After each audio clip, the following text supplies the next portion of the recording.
Marcela Rocha, economista-chefe da Claritas Investimentos, e hoje nós falaremos a respeito do cenário macroeconômico do mês de julho. Em relação ao cenário internacional, no mês de julho, nós observamos uma boa recuperação das bolsas globais. Depois de um primeiro semestre de 2022 marcado por grandes perdas, o mês de julho foi de ganhos importantes.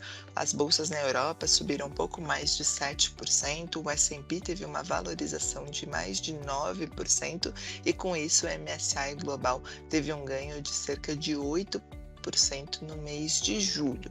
Essa alta das bolsas globais no último mês, ela ocorreu mesmo com nós tendo preocupações em relação ao crescimento global. Ao longo do mês de julho, além de nós termos novas revisões baixistas para o PIB mundial, os indicadores correntes também mostraram preocupação. Nos Estados Unidos, apesar do ISM manufatura e o ISM de serviços apresentarem uma aceleração e ainda continuarem em terreno de expansão, alguns dados mostraram que a fraqueza na economia americana já é evidente. Além do PIB do segundo trimestre ter apresentado uma retração, nós já vemos aumento dos pedidos de auxílio-desemprego, enfraquecimento do setor imobiliário e também já há uma queda da confiança por lá. Na Europa, a situação é ainda mais preocupante. Além dos PMIs mostrarem na manufatura já atividade em território de retração, ou seja, abaixo de 50 pontos, nós continuamos com preocupações pelo lado político e com consequências da guerra com a Rússia e a Ucrânia. Pelo lado político, a renúncia do primeiro-ministro da Itália, o Draghi, mostra o desafio da Itália de conseguir voltar a uma agenda de reformas e mostra também até a dificuldade do ECB, o Banco Central Europeu, implementar a sua nova política de antifragmentação. Fora isso, as consequências da guerra na Ucrânia continuam.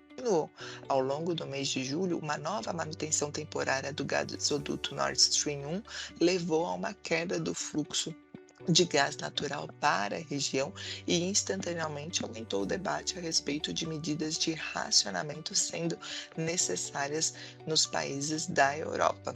Esse cenário de redução de fluxo de gás natural, incerteza política, no momento em que a atividade da zona do euro já mostra fraqueza, também leva a uma discussão de uma recessão já no fim do ano por lá. Na Europa, a situação é mais grave do que nos Estados Unidos, mas a gente não pode esquecer que na Europa a situação ainda deve ter riscos baixistas adicionais a depender dessas notícias de fluxo de gás natural. Na nossa avaliação, essas incertezas não serão esclarecidas tão cedo e esse risco deve se acentuar ao longo das próximas semanas. Enquanto na Europa a preocupação continua e nos Estados Unidos os dados fraqueza, infelizmente na China a gente ainda não conseguiu ter um balanço de notícias positivas. Os dados no varejo foram melhores do que o esperado, mas os PMIs da China do mês de julho mostram que ao fim das medidas de restrições por lá ainda não foram capazes de direcionar a atividade para uma aceleração pujante nos próximos meses. Além disso, ainda tem preocupações com o setor imobiliário, notícias da população não pagando hipotecas e até mesmo empresas boicotando pagamentos do setor, levando a uma preocupação maior com a saúde dessas empresas no setor imobiliário. As autoridades chinesas continuam falando de algumas medidas pontuais, mas por enquanto essas medidas não parecem ser o suficiente para aumentar a oferta de crédito e impulsionar o setor por lá. Além disso, outras promessas na China ainda parecem insuficientes para trazer um crescimento perto da meta do que o governo imaginaria esse ano e também levar um otimismo com a economia chinesa para compensar as preocupações com a Europa e com os Estados Unidos. Nesse sentido, pessoal, a nossa visão é que ainda há uma preocupação grande com o crescimento global e essa preocupação, inclusive, ela já bate forte em preços de commodities. A gente teve queda do preço do petróleo no mês de julho de um pouco mais de 4% e o índice CRB também fechou com o terceiro mês consecutivo de resultado negativo. Só que apesar dessa preocupação com o crescimento global, a gente também ainda vê um cenário de inflação resiliente, ou seja, é a pior combinação de todas. A inflação ainda persistente no momento em que o crescimento global perde força. A inflação dos Estados Unidos acelerou para mais de 9% em junho e na zona do euro a inflação segue rodando perto de 9%. Mas por que que nesse cenário os mercados tiveram essa melhora importante no mês de julho? Na nossa avaliação, essa melhora das bolsas no mês de julho esteve ligada a uma percepção de que com a fraqueza do crescimento econômico haverá uma alteração na direção da política monetária global. Apesar dos bancos centrais continuarem na subida de juros, como o próprio Banco Central do Reino Unido, que acelerou o ritmo para uma alta de 50 pontos, o ECB também começou o ciclo com 50 bips e o Fed manteve a alta em 75 bips, parece que os mercados já antecipam que esses bancos centrais terão que mudar o seu discurso, dado esse cenário de crescimento enfraquecendo e falta de boas notícias com a atividade. Na nossa avaliação, a gente não discorda que uma recessão está a caminho tanto na Europa como nos Estados Unidos. Mas para a gente, a recessão nos Estados Unidos ela ocorrerá só no começo do ano que vem. E por mais que os dados já caminhem para essa desaceleração e para esse cenário recessivo, a nossa avaliação é que sem a inflação dar trégua, os bancos centrais não vão poder ainda mostrar que o crescimento preocupa. Os bancos centrais e principalmente o Fed terão que continuar olhando exclusivamente a inflação e trabalhando para ancorar as expectativas no médio e no longo prazo. Então, os mercados celebram esses dados fracos como se eles fossem um indicativo de que os bancos centrais terão que fazer uma mudança rápida de política monetária. Mas, na nossa avaliação, é muito cedo ainda para essa celebração. A inflação não deu trégua. Os próximos dados de inflação ainda vão mostrar um pano de fundo preocupante e com isso a gente avalia que os bancos centrais vão manter discursos duros e vão continuar elevando as taxas de juros sem mostrar que o fim desse ciclo está perto. Nesse cenário, pessoal, a gente avalia que o âmbito internacional continua desafiador. O conjunto não é favorável, atividade cedendo, inflação subindo e bancos centrais com discursos ainda preocupantes. Por isso, a gente avalia que, apesar da melhora em julho, o cenário global ainda é desafiador. Para esse cenário desafiador, os países emergentes continuam ali sendo mais penalizados. No mês de julho, mesmo com a alta das bolsas na Europa, nos Estados Unidos, mesmo com as taxas de juros caindo, já antecipando essa virada possível dos bancos centrais, as bolsas emergentes terminaram em média com queda de 0,7%. Na nossa avaliação, essa queda mostra como o cenário é desafiador e o cenário ainda engloba muitos riscos e pode ter muita volatilidade ao longo dos próximos meses. Em relação ao cenário Brasil, no mês de julho, os ativos brasileiros tiveram uma performance favorável. A Bolsa de Valores aqui subiu quase 5%, a maior alta desde março, e além disso a gente também teve um alívio com a valorização do real e principalmente um recuo das taxas de juros no mercado futuro.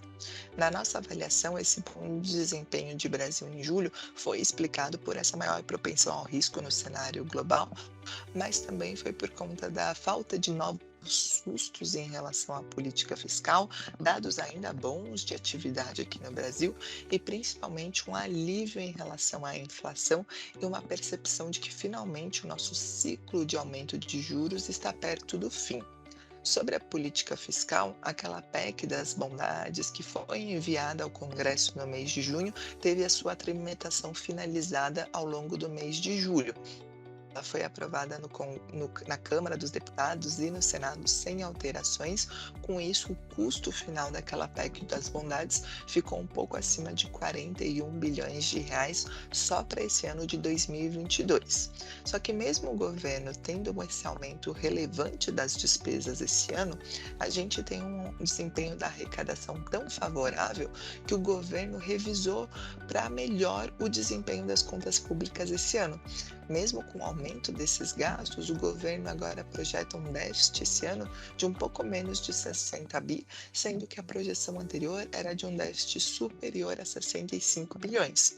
Essa melhora se deve a surpresas em relação à arrecadação, mas o mais importante é que o governo ainda não descarta que a gente possa ter um superávit das contas públicas nesse ano.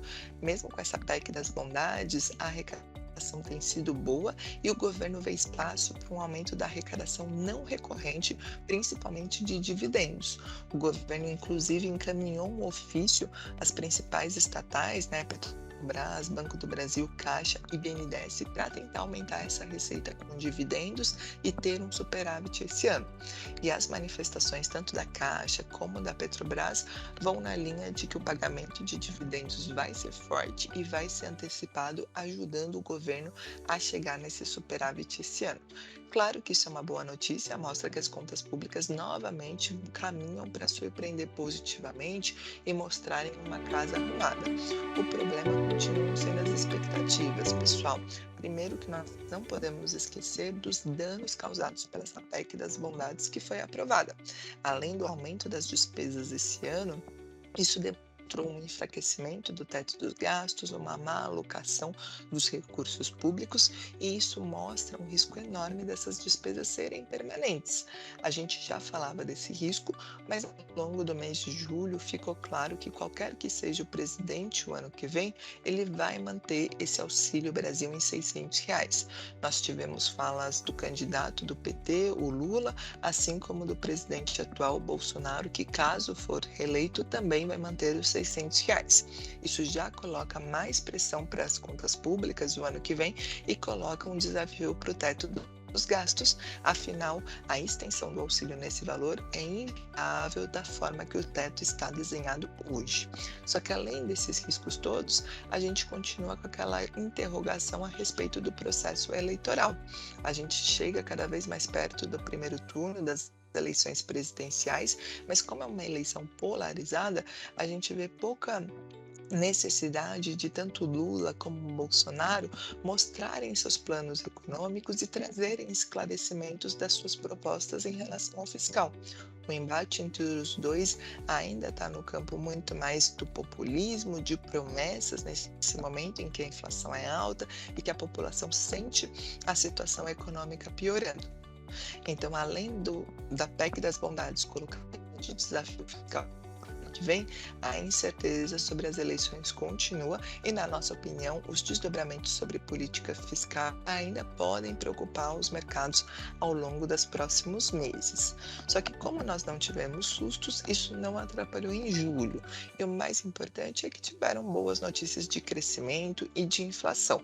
Sobre crescimento, os dados do mês de maio, principalmente a alta forte do volume de serviços, junto com o número bom do CAGED e principalmente a queda da taxa de desemprego, mostram que o PIB do segundo trimestre deve ter um crescimento robusto. A nossa projeção é de um PIB de 0,7 no segundo trimestre e, com isso, reforça a nossa projeção para o ano de um PIB em torno de 2%. É verdade que os primeiros dados de julho mostram que a economia deve perder fôlego agora nesse terceiro trimestre. A gente teve uma produção industrial de junho que já mostrou uma fraqueza, as vendas de carro recuaram e principalmente os dados de confiança de julho tiveram uma piora.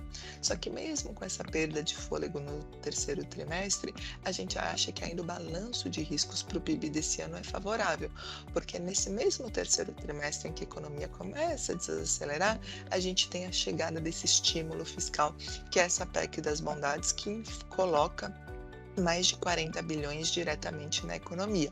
Na nossa opinião, essa transferência de renda vai ajudar a amenizar as preocupações com o crescimento e vai ajudar a suavizar a desaceleração causada tanto pela incerteza política, como pelo cenário global e pelo efeito defasado de política monetária. Por isso, a gente não descarta um PIB um pouquinho acima de 2% esse ano. Claro que a cautela continua para o ano que vem, por conta das incertezas fiscais que eu comentei, do processo eleitoral que ainda não traz visibilidade, e também por conta desse cenário global desafiador, a gente ainda não consegue enxergar um cenário do PIB o ano que vem crescendo acima de 1%. Mas o lado bom é que, com os fundamentos desse ano melhores do que o esperado, a gente não projeta uma recessão no Brasil, o que é diferente do cenário global e é mais positivo para o Brasil.